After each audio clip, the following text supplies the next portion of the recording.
ఆ సందర్భంలో మేము చాలా సార్లు మోడీ గారిని గెలవడం జరిగింది, అదేవిధంగా లా మినిస్టర్ గెలవడం జరిగింది.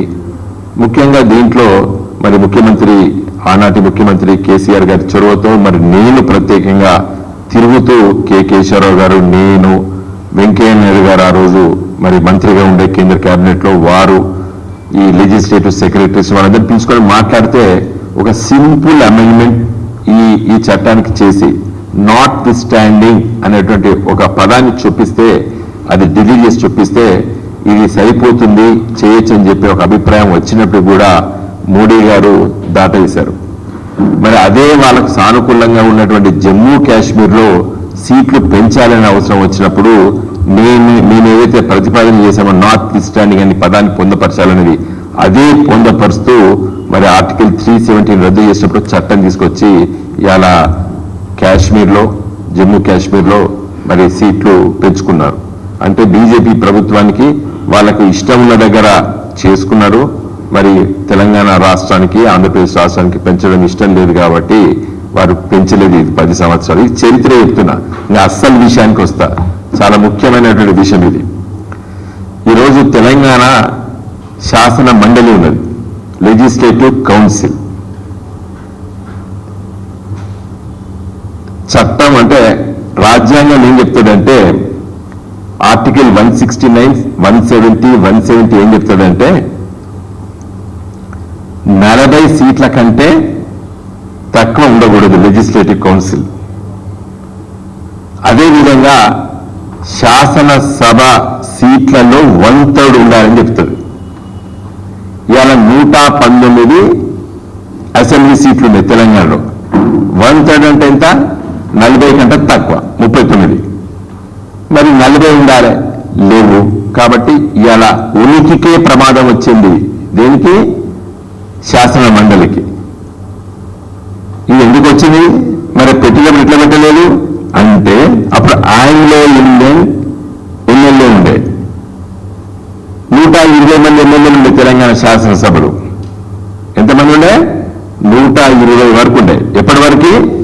మొన్న డిసెంబర్ 3 ఫలితాలు వచ్చే వరకు తెలంగాణ శాసనసభలో ఎన్నిక కాబట్టేటువంటి ఎమ్మెల్యేలు 119, ఒకరు నామినేటెడ్ ఆంగ్లో ఇండియన్.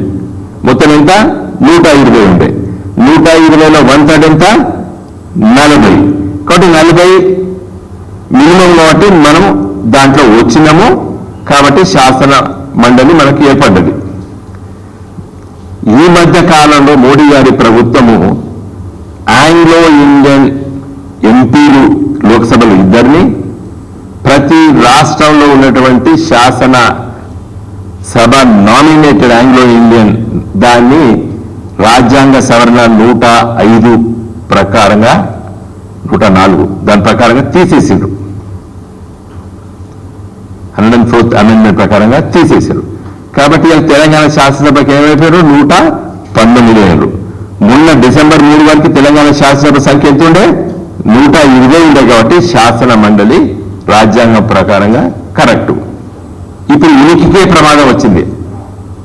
ఎవరైనా కేసేస్తే అసలు రద్దయిపోతుంది శాసన మండలి. రాజ్యాంగం ప్రకారంగా లేదు ఇవాళ తెలంగాణ శాసన మండలి.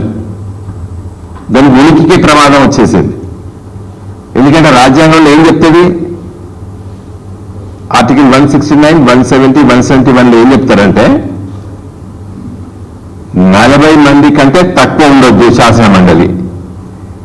శాసన సభ్యులు 1/3 ఉండాలి. మరి తెలంగాణ శాసనసభలో 119 మాత్రమే ఉన్నారు. 1/3 అంటే 40 కంటే తక్కువ మంది ఉన్నారు. కాబట్టి ఇది కాన్స్టిట్యూషనల్ గా పెద్ద సమస్య వచ్చింది ఇలా శాసన మండలికి. దాని మనుగడకి, దాని ఉనికికే ప్రమాదం వచ్చింది. అది ఉంటుందా పోతుందా శాసన మండలి అనేటువంటి ప్రశ్న. ఇప్పుడు కాన్స్టిట్యూషన్ లో యాజ్ పర్ కాన్స్టిట్యూషన్ దానికి స్ట్రెంత్ లేదు. సో ఈ సందర్భం లోపల నేను అడిగేది ఏంటంటే రేవంత్ రెడ్డి గారు దీంట్లో చాలా సమస్యలు రేపు మీరు మాట్లాడతారు.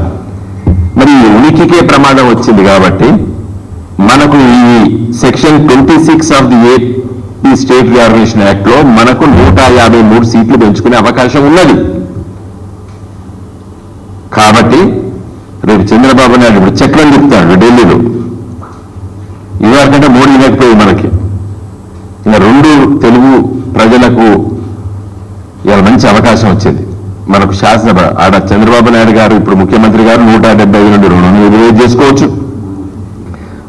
మనము 119 నుండి 153 చేసుకోవచ్చు. చేసుకోకపోతే మీ ఎమ్మెల్సీ మొత్తం రద్దయిపోతుంది. శాసన మండలికే ఉనికికే ప్రమాదం వచ్చింది. అలా ఇది ఎప్పుడు వచ్చింది? మొన్న ఎన్నికలయ్యేంత వరకు 120 మంది ఉండే. కేసీఆర్ గారు ముఖ్యమంత్రి ఉన్నంత కాలం 120 మంది శాసనసభ్యులు ఉండే.